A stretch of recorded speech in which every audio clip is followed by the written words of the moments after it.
Hello students. आज हम जो टॉपिक कवर करने जा रहे हैं उसका नाम है अकाउंटिंग प्रिंसिपल्स।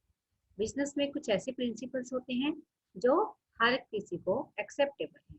जो भी बिजनेसमैन उसके लिए अपने बुक्स में मेंटेन करेगा अपने अकाउंट्स, वो इन्हीं प्रिंसिपल्स को ध्यान में रखकर ही अपने बुक्स मेंटेन करेगा, अपने सारे रिकॉर्ड्स रखेगा। ठीक है, तो ये चैप्टर समझना बहुत ही जरूरी है क्योंकि ये बहुत ही स्कोरिंग चैप्टर है और इसको समझोगे तभी आपको सारे उसके प्रिंसिपल्स पता लगेंगे कि आपने किस उसमें रहकर ही अपने सारे अकाउंट्स मेंटेन करने हैं। राइट, तो let's start. In short, principles को GAAP कहते हैं। इट मीन्स कि जनरली एक्सेप्टेबल अकाउंटिंग प्रिंसिपल्स, यानी ऐसे प्रिंसिपल्स जो हर बिजनेसमैन, हर शॉपकीपर, सब कोई इसको एक्सेप्ट करता है और इसी के रूल्स को फॉलो करके ही अपने अकाउंट्स को मेंटेन करता है। क्लियर? तो लेट्स स्टार्ट। तो फर्स्ट है बिजनेस एंटिटी कॉन्सेप्ट। ये क्या होता है कि इसमें आप ध्यान से समझो कि एक ओनर है, ओनर ने पैसा लगाया है बिजनेस चलाने के लिए। तो जो फर्स्ट वो ओनर की क्या ने पैसा लगा के बिजनेस स्टार्ट किया, मीन्स कि ओनर्स ने कैपिटल लगाई बिजनेस स्टार्ट करने के लिए। अब बिजनेस की ये लायबिलिटी बनती है कि वो ओनर को उसके बदले में प्रॉफिट कमा के दे या कुछ करके दे। ठीक है, तो इट मीन्स कि ओनर और बिजनेस इन दोनों को अलग अलग मानना है कि ये दोनों ही सेपरेट एंटिटी हैं, ये एक नहीं है। तो जब भी अकाउंट्स मेंटेन किया जाता है वो बिजनेस पॉइंट ऑफ व्यू से किया जाता है, खुद को बिजनेस समझकर। ठीक है, ओनर एक सेपरेट एंटिटी है, उसने कैपिटल लगाई और बिजनेस स्टार्ट हो गया और बस फिर बिजनेस का बाकी की सारी लायबिलिटी रह जाती है कि उसने जो भी करना है वो बिजनेस के नाम से करना है और ओनर को उसके बदले में प्रॉफिट कमा के देना है, कुछ ट्राई नहीं देनी है। क्लियर? तो आज से ये सबसे पहले ध्यान में रखना कि ओनर और बिजनेस दो अलग अलग एंटिटी हैं, दोनों को मिक्स नहीं करना है। क्लियर? तो सेकेंड कॉन्सेप्ट है मनी मेजरमेंट कॉन्सेप्ट। इसमें क्या होता है कि जितनी भी ट्रांजैक्शंस की जाती हैं बिजनेस में, सिर्फ उन्हीं ट्रांजैक्शंस को लिया जाता है जो फाइनेंशियली होती है। फाइनेंशियल ट्रांजैक्शंस को ही लिया जाएगा। दूसरे कोई इमोशंस है, कोई लव होगी, स्ट्राइक होगी, कुछ भी होता रहे, उससे बिजनेस को मतलब नहीं है। बिजनेस प्रॉफिट कमाने के लिए किया जाता है और वो सब पैसे के लेन देन से ही होता है। पैसे से ही कोई गुड्स लेंगे, पैसे से ही वो बेचेंगे। तो इसका मतलब है उसका मतलब बिजनेस का ओनली मनी से रिलेटेड है। तो इसलिए इसमें सिर्फ फाइनेंशियल ट्रांजैक्शंस की जाती हैं, वो भी जो बिजनेस से रिलेटेड होंगी और कोई भी नहीं ली जाएगी। तो आपको मनी मेजरमेंट कॉन्सेप्ट क्लियर है ना कि पैसे को ही लेना है। क्लियर? सेकंड है अकाउंटिंग पीरियड।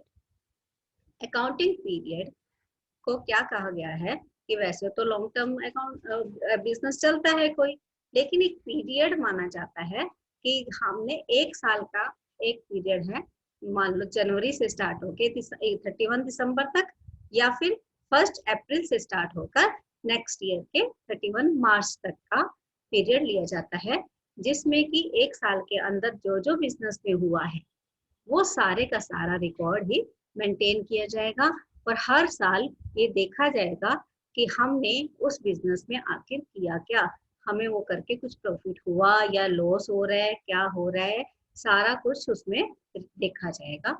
हर साल उसको देखते हैं, ये नहीं कि 2-3 साल का इकट्ठा करके देखते हैं, चलो जी अब क्या हुआ उसमें तो देख ले। तो ये रूल है कि एक साल के अंदर की ही ट्रांजेक्शन ली जाएंगी। क्लियर? और उसी में से देखा जाएगा कि क्या से हम स्टैंड करते हैं, एक साल में हमने क्या किया। तो अकाउंटिंग पीरियड एनुअली माना जाता है, मतलब एक साल का। तो नेक्स्ट है हमारा गोइंग कंसर्न कॉन्सेप्ट। इसमें क्या होता है कि हमें ये एज्यूम करते हैं कि जो हमारा बिजनेस है वो लॉन्ग टर्म चलेगा। कोई भी बिजनेस स्टार्ट करने वाला ये नहीं करेगा ना कि हमारा कुछ शॉर्ट टाइम के लिए बिजनेस है, लॉन्ग टाइम नहीं चलेगा। हर कोई यही मान के चलता है कि हम जो स्टार्ट कर रहे हैं वो लंबा चले बिजनेस।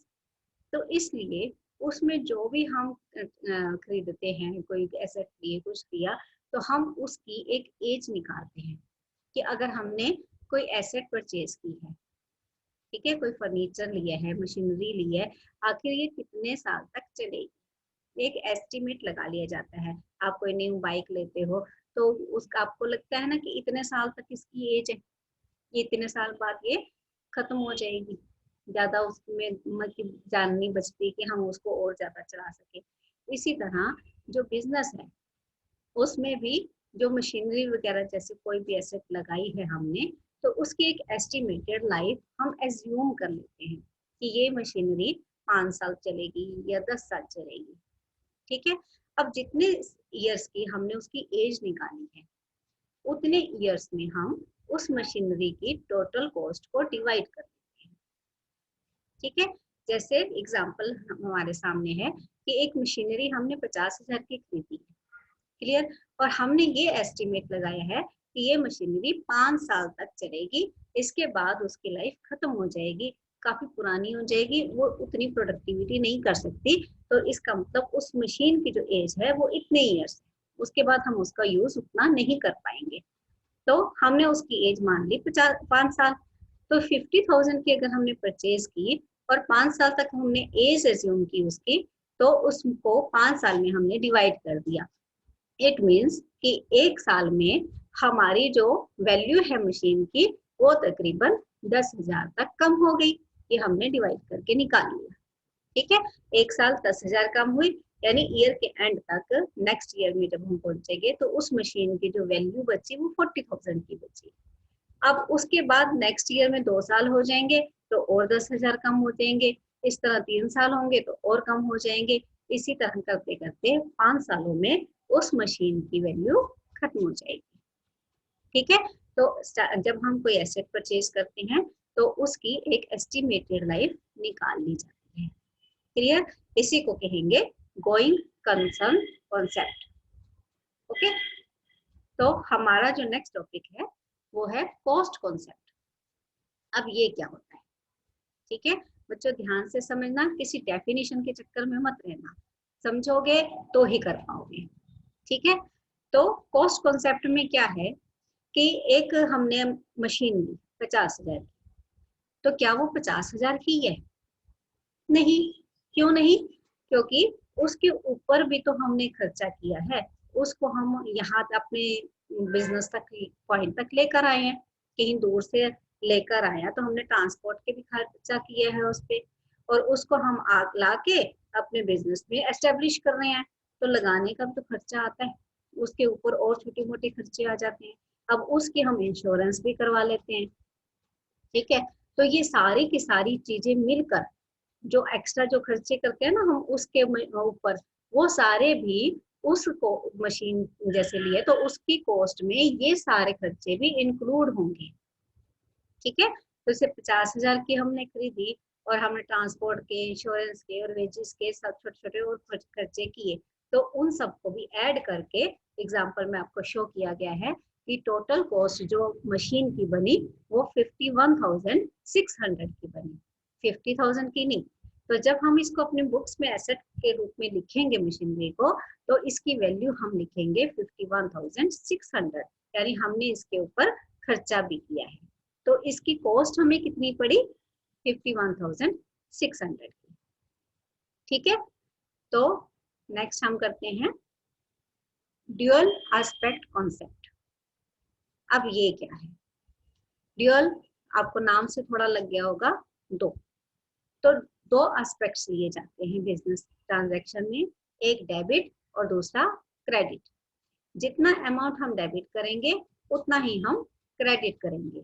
अब ये क्या होता है कि जो बिजनेस ट्रांजैक्शन हम करते हैं, मान लो हमने कोई एसेट खरीदी, तो एक एसेट आ रही है और दूसरा उसके बदले में हम कैश भी तो दे रहे हैं, तो दो असर हो गए ना, कि एक एसेट हमारे पास आई और बदले में हमारे पास से कैश गया। इसी तरह अगर हमने कोई ड्राइव की है, ओनर ने वहां से निकाला है पैसा, तो कैश बिजनेस में से कम हो गया, कैश निकल गया, और बिजनेस जो कैपिटल में से भी वो लेस हुआ। हमेशा डबल साइड इफेक्ट देखना है। वो आपको लिखा गया है कि asset is equal to liability plus capital. अब एक एसेट की साइड हो जाती है और दूसरा लायबिलिटी और कैपिटल की साइड हो जाती है। जितनी एसेट पे इफेक्ट पड़ेगा उतना ही इफेक्ट लायबिलिटी साइड भी पड़ेगा, कैपिटल पे भी पड़ेगा। ठीक है, मतलब जितना हमने एसेट साइड प्लस माइनस करना है उतना ही हमें अमाउंट एडजस्ट करना पड़ेगा लायबिलिटी साइड में। यानी एक चीज बढ़ेगी तो दूसरी पे भी इफेक्ट पड़ेगा, तो डबल इफेक्ट लेकर चलना है, डेबिट और दूसरा क्रेडिट। ठीक है, अब ये जैसे जैसे आप एंट्रीज करोगे ना, आगे आगे हम पढ़ेंगे तो उसमें आपको और ज्यादा क्लियर हो जाएगा कि ये डेबिट क्रेडिट क्या होता है, इसमें कंफ्यूज नहीं होना। और डबल इफेक्ट कौन कौन से शो करने हैं ये हम आपको डिटेल में समझाएंगे। ठीक है, इसमें एक अकाउंटिंग इक्वेशन का टॉपिक भी आएगा आपके पास, और उसमें भी आपको और क्लियर किया जाएगा कि ये इसके इफेक्ट्स कैसे कैसे पड़ते हैं, कि डेबिट प्लस माइनस कैसे हो गई, लायबिलिटी पर कैपिटल कैसे प्लस माइनस हो गई। तो ये आपको और क्लियर करने के लिए आप जैसे जैसे करते जाएंगे और क्लियर होता चला जाएगा। ठीक है, अभी आप इतना समझिए कि जो भी ट्रांजैक्शन होगी उसका डबल इफेक्ट हमने लेकर चलना है। ठीक है, तभी हमारा बैलेंस जो है वो इक्वल बना रहेगा। ठीक है, और इक्वल लेना बहुत ही जरूरी है। क्लियर? तो हम नेक्स्ट टॉपिक पे चलते हैं, वो है हमारा रेवेन्यू रिकॉग्नाइजेशन कॉन्सेप्ट। ठीक है, अब इसमें क्या समझने वाली बात है कि एक हमारा है कि हमने सेल की लेकिन पेमेंट उसकी नहीं आई, अभी पेमेंट कुछ टाइम के बाद आई। हर एक चीज कैश में तो चलती नहीं बिजनेस में, उधार पे भी चलता है। तो आज हमने सेल की, पेमेंट हमारी 10 दिन बाद आ रही है। या फिर कई बार ऐसा होता है कि पेमेंट हमारी एडवांस में आ गई और बंदे ने ऑर्डर दिया कि हमें एडवांस में पैसा भी पकड़ा गया, ये लो जी 10,000 20,000 ले लो, मेरा ये माल तैयार करके मुझे दे देना। तो वो सेल हमने मतलब बाद में की, माल हमने बाद में दिया, पैसा हमारे पास पैसे पहले आ गया। तो इन दोनों ही कंडीशंस में आप ये समझिए यहाँ पर कि आपने आखिर सेल किस डेट को माननी है। जिस दिन सेल की उस डेट को, या उस दिन को मानना है कि जिस डेट को हमारे पास पैसा आया। ये समझ के चलो कि पेमेंट चाहे एडवांस में आए चाहे बाद में आए, अनदर मैटर, हमने सेल की एंट्री या सेल अपनी बिजनेस की उस डेट को माननी है जिस डेट में हमने एक्चुअल में सेल की है। मतलब जब हमने एक्चुअल में कोई गुड्स दी हैं उस डेट। क्लियर? पेमेंट को लेकर नहीं चलना, पेमेंट चाहे पहले आए या बाद में आए। ओके, तो एग्जांपल में भी आप देखिए कि 1 जनवरी को सेल हुई है, पेमेंट आई है 20 मार्च को। तो हम कौन सी डेट पे हम अपनी बुक्स में एंट्री करेंगे सेल की? 1 जनवरी को। क्लियर? और दूसरे एग्जांपल में है कि एडवांस आ गया फरवरी में, लेकिन हमने जो सेल की गुड्स की डिलीवरी की वो की मई में जाके। तो हम अपनी बुक्स में कौन सी डेट में सेल को शो करेंगे? डिलीवरी वाली डेट को, यानी मई में हम सेल करेंगे। ठीक है, मई वाली डेट पे लिखा जाएगा कि हमने इतनी सेल की। तो पेमेंट को लेकर नहीं चलना, सेल वाली डेट को लेकर चलना। क्लियर? नेक्स्ट है हमारा मैचिंग कॉन्सेप्ट। अब इसमें क्या है, अब ये समझिए कि जैसे हर कोई बिजनेस पूरा साल एक जैसा तो नहीं चलता। ठीक है, क्या हर टाइप का बिजनेस पूरा साल चलता ही रहता है, हमेशा सेल होती रहती है? नहीं, कुछ बिजनेस ऐसे होते हैं जो सीजनल होते हैं, और उस चीज का सीजन आया तो खूब सेल हो गई, नहीं तो बैठे रह गए, कुछ नहीं किया, नहीं कोई सेल ऐसी नहीं हुई। लेकिन अब यहाँ पर आप ये समझिए कि जैसे कोई क्रैकर्स का या वुलन का सीजन आता है, क्रैकर्स दिवाली वगैरह आई तो क्रैकर्स बहुत बिकने लग जाते हैं। तो ऐसे केस में जो सेल हुई वो हमारे 3-4 मंथ की हुई, पूरा साल तो हमने सेल नहीं की उसकी। कोई हमेशा तो नहीं खरीदेगा ना, वुलन कपड़ा खरीद रहा है हर साल, पूरा साल चलता ही जा रहा है, मेन सीजन पे ही चलता है, थोड़ा बहुत आगे पीछे कोई ले लेगा। ठीक है, तो सेल एक्चुअल में हुई 3-4 महीने, ठीक है। और उस वक्त जो सेल हुई हमारी, मान लो 25 करोड़ की होगी। पूरे साल में हम खाली बैठे हुए हैं, लेकिन हम 3-4 महीनों में ही हमने सेल कर दी 25 करोड़ की, ठीक। अब उस मंथ ड्यूरिंग जब हमारा सीजन था, उस ड्यूरिंग जो हमारे एक्सपेंसेस हुए थे वो 5 करोड़ के हो गए थे, ठीक है। उसको बनाने में खर्चा आया, उसकी लेबर दी, जो बेचने का जगह दी, जो भी हुआ हर तरह का खर्चा उसमें ले लिया हमने। तो वो हमारा 3-4 महीनों के दौरान जो हमारा खर्चा हुआ वो हो गया 5 करोड़ तक। तो अब बात क्वेश्चन ये उठता है कि ऐसे केस में प्रॉफिट कितना हुआ, ठीक है। समझो कि 3-4 महीनों में 25 करोड़ की सेल हुई और एक्सपेंस हुआ 5 करोड़ का। तो अगर हम इन जो सेल में से एक्सपेंस निकाल दिया तो मतलब प्रॉफिट होना चाहिए। तो क्या 25 में से 5 करोड़ निकाल दें तो बचे 20 करोड़, क्या ये हमारा प्रॉफिट है? नो, होना तो यही चाहिए कि सेल की खर्चा निकाला और बाकी बच गया, हमारा प्रॉफिट हो गया। लेकिन क्या आप ये समझ सकते हैं कि जो हमने बेचा माल तो 3-4 महीने, लेकिन बनाया तो होगा, बना तो वो पूरे साल में होगा, ठीक है। हमने कोई ऑफिस ले रखा होगा, कोई जगह ले रखी होगी, उसको बनाने के लिए भी हमने लेबर लगाई होगी, हर तरह का सैलरी दी होगी, उनको कुछ किया होगा, कई तरह के खर्चे किए होंगे, वो सारे कहाँ जाएंगे? वो बेचे तो हमने 3-4 महीने में ही, लेकिन बनाए कब? उन्हीं 3-4 महीनों में नहीं ना, वो बनाने में तो हमने पूरा साल में बनता ही रहा। अब एकदम सीजन उठेगा, एकदम माल तैयार माल कैसे करेंगे हम? उसको बनाने के लिए तो टाइम लगेगा। तो हमने ड्यूरिंग ईयर हम उसको बनाते रहे, ठीक है। तो वो बनाने का भी तो खर्चा इसमें से लेस होगा, होगा या नहीं? ठीक है, होना ही चाहिए। तो ड्यूरिंग द ईयर, पूरे साल हमने जो खर्चा किया था उस पे, वो टोटल खर्चा हमने किया 17 करोड़ का। अब समझो, अब इस 17 करोड़ के अंदर जो हमने वो 3-4 महीने में 5 करोड़ का खर्चा किया ना, वो भी इसके अंदर इंक्लूड है, ठीक है। तो टोटल खर्चा विद 5 करोड़, जो टोटल खर्चा हमारा बना वो 17 करोड़ का बन गया पूरे साल में। तो ये भी उसमें से लेस होना ही चाहिए ना, ठीक है। तो और कहाँ से हम लाएंगे? उसी सेल में से तो कमाएंगे। तो इस तरह जो 3-4 मंथ्स में जो हमारी सेल हुई वो 25 करोड़ की हो गई, और पूरे साल में जो हमने टोटल खर्चा किया वो 17 करोड़ का कर दिया। तो अब 25 में से 17 करोड़ लेस किए तो बाकी बचे हमारे पास 8 करोड़, ठीक है। तो हमारा एक्चुअल में जो प्रॉफिट हुआ वो 8 करोड़ का हुआ, 20 करोड़ का नहीं, ठीक है। तो ऐसी गलती नहीं करना। ये मानना है कि हमने सारे के सारे खर्चे ही उसी सेल में से तो पूरे करने हैं, तो उसी में से लेस करेंगे, ठीक है। तो इसी को कहते हैं मैचिंग कॉन्सेप्ट। अब क्लियर है? तो हम नेक्स्ट टॉपिक पे चलते हैं। नेक्स्ट हमारा टॉपिक आता है कंजर्वेटिज्म प्रूडेंस। अब ये क्या होता है भैया? ये है कि बी इंटेलिजेंट। क्या इंटेलिजेंट? अब हमारे पास यहाँ पे लिखा गया है कि anticipate all future losses and ignore future profit.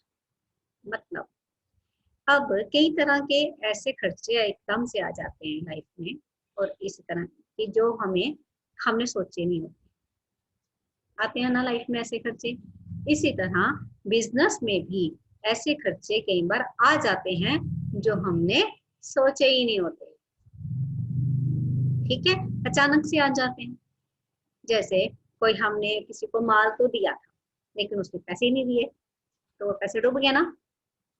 या फिर जो मशीन खरीदी उसके डेप्रिसिएशन पे लग जाते हैं, वो कई बार हम बनाते हैं डेप्रिसिएशन का अलग से, लेकिन ऐसे खर्चा भी और भी निकल आता है। अब टैक्स भी देना पड़ता है गवर्नमेंट को, ठीक है। तो हमें कुछ प्लान भी होता है कि हम कोई अमाउंट ऐसा अपने पास रख लेते हैं, कि जो हमारे जब फ्यूचर में हमारे ये जो खर्चे आएंगे उसके लिए हमने प्लानिंग करनी कि हम इतना पैसा उन खर्चों के लिए सेव कर लेते हैं जो ऐसे ऐसे खर्चे हमारे फ्यूचर में आने वाले हैं। ठीक है, अब घर पे भी अगर हमें होता है ना कि इतने साल बाद हमारा ये खर्चा आना है, हमने ये चीज खरीदनी है, तो हम इकट्ठे करने लग जाते हैं पैसे। ठीक है, तो इसी तरह अब बिजनेस में भी ये धीरे धीरे हम ये पहले ही उसके लिए बचत अपने पास रख लेते हैं, और हर एक को रखना भी चाहिए। एकदम से खर्चा आ गया तो कहाँ से करोगे। ठीक है, तो इसके लिए एक प्रोविजन बनाया जाता है। ठीक है, प्रोविजन बनाते हैं फॉर फ्यूचर लॉसेस, कि इतना पैसा हमने सेव करके बचा के रख लिया, जो हम हो सकता है फ्यूचर में कुछ ऐसा अगर कुछ हो गया तो हमें देने पड़ सकते हैं, तो हमारे पास हो तो सही ना, किसी से मांगने तो ना पड़े। ठीक है, तो हम फ्यूचर लॉसेस को पहले ही एस्टिमेट कर लेते हैं और उसका एक प्रोविजन बना लेते हैं।